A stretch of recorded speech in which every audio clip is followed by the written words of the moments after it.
Let's go out into space and look at our planet over the last 100 years. World wars, hundreds of millions of people killed in war, the advent of weapons of mass destruction, our going into space in a competitive way with the Soviet Union for the Apollo projects and others, the degradation and destruction of our environment, our targeting of extraterrestrial assets around the Earth and in space, and successfully killing many ETs and downing their spacecraft. Out here in Fort Huachuca in Arizona, there's an underground facility where there are 9 different ET craft that are there with all the autopsied bodies. There's a man on my team who used to work in that facility near Tombstone, Arizona, not coincidentally, perhaps. This footage, captured by NASA's Discovery Space Shuttle on September 15, 1991, shows an extraterrestrial vehicle dodge an electronic weapon fired from Earth. Here, we see the craft slowly crossing the frame.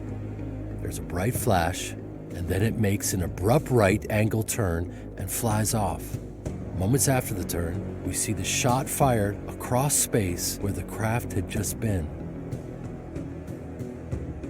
Knowing all that, if they were hostile in the way we think of an invading hostile force, that would have been made abundantly clear to us the day we detonated the first atomic bomb. The fact is they have shown remarkable restraint, almost a level of a Gandhian pacifism, not to have pushed back. So the threat isn't extraterrestrial, the threat is covert human. These secret projects are an existential threat to Earth, the environment, and to our peace in space and relationship with these civilizations. I remember being at Wright-Patterson Air Force Base, where a lot of the Roswell stuff ended up, and it was the Foreign Technology Division of the Air Force. And I was there to do a briefing, and the colonel said, well, what if these civilizations are a threat? He was trying to bring me into that view. And I said, sir, with all due respect, given the galactically stupid things you have been doing, if they were a threat, you would know it by now, and we would not be having this conversation and breathing the free air of Earth. It would have been point, set, match, over. What are the technologies that would permit an interstellar civilization to go from one star system to another?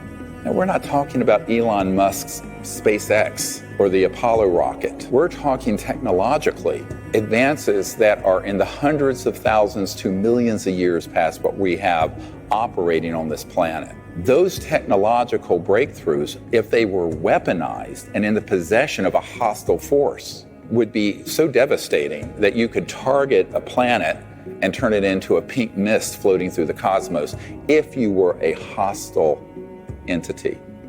What I have discovered in our contact with these civilizations, and we have had many hundreds of contact experiences with our CE5 teams around the world over the last 30 years, is that none of them are hostile, but quite a few of them are very concerned about our hostility and are doing things to try to contain that.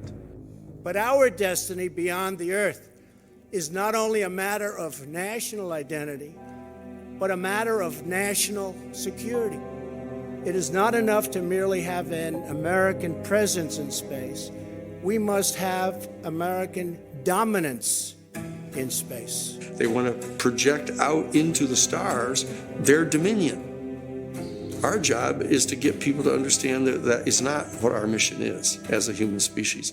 We need to lay back, participate with all other sentient life in the universe, and merit a proper position in the galactic federation, not be the big bully on the block. Counterintelligence efforts reach a new level of absurdity with the staging of host events like cattle mutilations and alien abductions. In 2017, retired Air Force intelligence officer Richard Doty made history when he admitted on camera that unacknowledged special access projects within the military do indeed stage alien abductions to lay the psychological foundation for an interplanetary conflict sometime in the near future. We did do that, yes. OSI did that. There was a special group out of the 7602nd Air Intel Wing at Fort Belvoir that came out and did that. They had these people that had maybe some sort of defects, anatomical defects that were brought in to fool people and thinking they're aliens. Yeah. I can't give you any specifics because the program is still classified, and they probably still doing it. I wouldn't doubt it. They were still doing it. This corroborates what dozens of other insiders have disclosed to Dr. Greer, but they're too afraid to testify on camera. Colonel, you're about to find out who your alien really is. General Stahl? Some years ago, I had a meeting with the Crown Prince of Liechtenstein, Hans Adam von Liechtenstein. He had reached out to me through some of his contacts. He said, look, Dr. Greer, we have to meet, but we can't talk about this on the phone. Your efforts to effect disclosure are noble, but they will not be able to be permitted, and not for the reasons you think. I said, well, this is interesting. Finally, we got together in New York City in July of 1994. He said to me, in 1989, a group of us were trying to do disclosure, and it involved Gorbachev, President Bush Sr., himself, and the UN Secretary General Pérez de Cuellar. And in the course of us putting together the high-level planning meetings to do this, Pérez de Cuellar, the UN Secretary General, was abducted out of his limousine in Manhattan. He was told by the aliens that if they did not cease and desist from their plans to disclose this information, that every world leader involved, including the President of the United States, would be abducted. This blew up like an atomic bomb in the Bush White House, and it did not go forward. I said, okay, well, tell me more. He says, well, we've concluded that we have to prepare the public for an interplanetary war. And in doing so, we can then also force the return of Christ. And I'm quoting. And I just listened.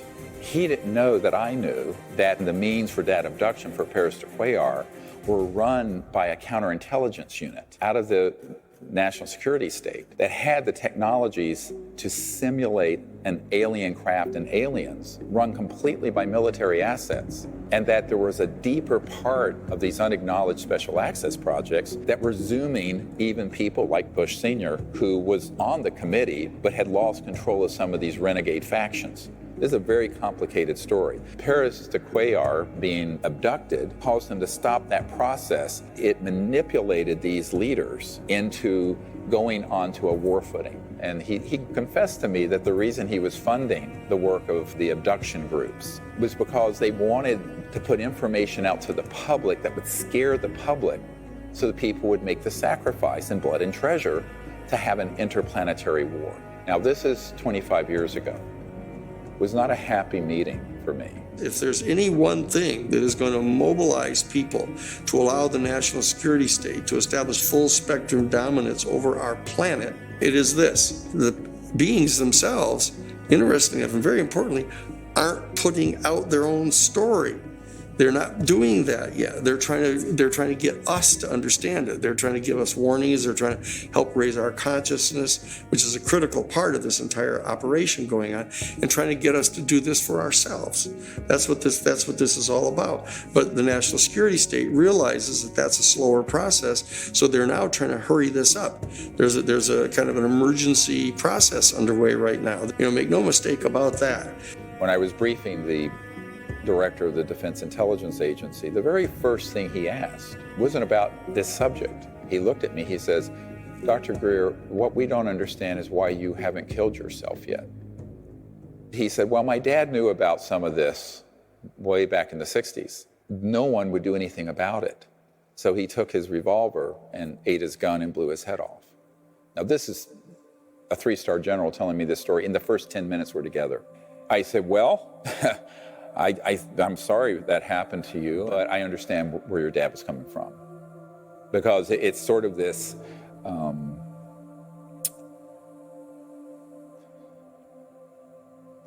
anyway.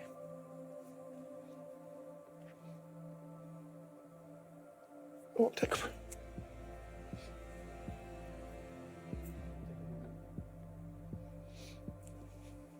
Now, the truth is, there are a lot of people who've been on my team who are military, who've killed themselves, others who've been assassinated. So the other thing that keeps me up is,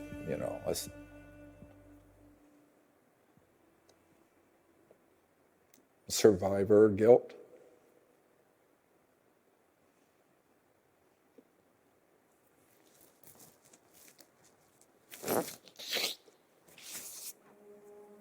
sorry. This national security state is the bane of our human existence right now. And so we have to start disassembling that national security state because, even assuming, say, Bernie Sanders hypothetically were to become president, the national security state isn't even going to tell him where the washrooms are. That whole group is going to descend upon him, and they're going to give him at least as much trouble as they've given Trump. If you got into the office and you found out something about aliens, if you found out something about UFOs, would you let us know? Well, I'll tell you, my wife would demand that I let you know. So that's why they want Joe Biden and Kamala Harris to come in and kind of, continue to get things, quote, back to normal, where the national security state is functioning. They're all operation, they're all going to brief Goldman Sachs, and they're putting people from Goldman Sachs in charge of the economy, that kind of thing. We have to rise above those kind of dialectical politics, bring the people up, raise the consciousness of the people, and have this function through democracy. We've got the tools here. They're in front of us, and we've got access to the internet still. They haven't taken that away from us yet, but there's a short window here.